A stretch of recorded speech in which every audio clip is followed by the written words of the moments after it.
Orang yang solat dia tidak sah, dia sama je macam orang yang dok solat. Pengalaman Ustaz Sining, orang yang Ustaz cek bacaan semayang, antaranya sebahagian besarnya yang tidak sah, iaitu bacaan Fatihah dia tak betul. Beratus orang, bukan seorang dua, beratus orang. Bagi orang hak tak boleh baca Fatihah, hak tak kenal alif betul. Tengok dah. Yang pertama, Bismillahirrahmanirrahim.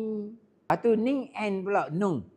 Alhamdulillahirabbil alamin. Ar-Rahmanirrahim. Tutup. Maliki yaumiddin. Iyyaka na'budu wa iyyaka nasta'in.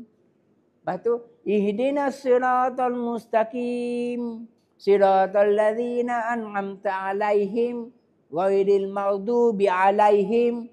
Waladdallin. Amin. Amin tu bukan Fatihah. Tapi biar baca betul. Ini tugas ayah. Kena tahu anak kita ni semayang dia sah ataupun tidak. Itu fardu ain. Suami nak kena tahu isteri semayang dia sah ataupun tidak. Ada riwayat yang mengatakan ada seorang lelaki 60 tahun semayang tapi tidak diterima oleh Allah. Allahu Akbar. Bekan apa nak masuk dalam kubur? Mana semayang aku ya?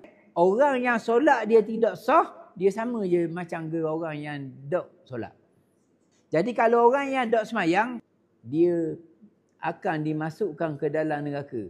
Oh sedap lah. Kata orang masuk neraka. Neraka ke hak ustaz ke? Bukan. Allah khabar dah dalam Quran.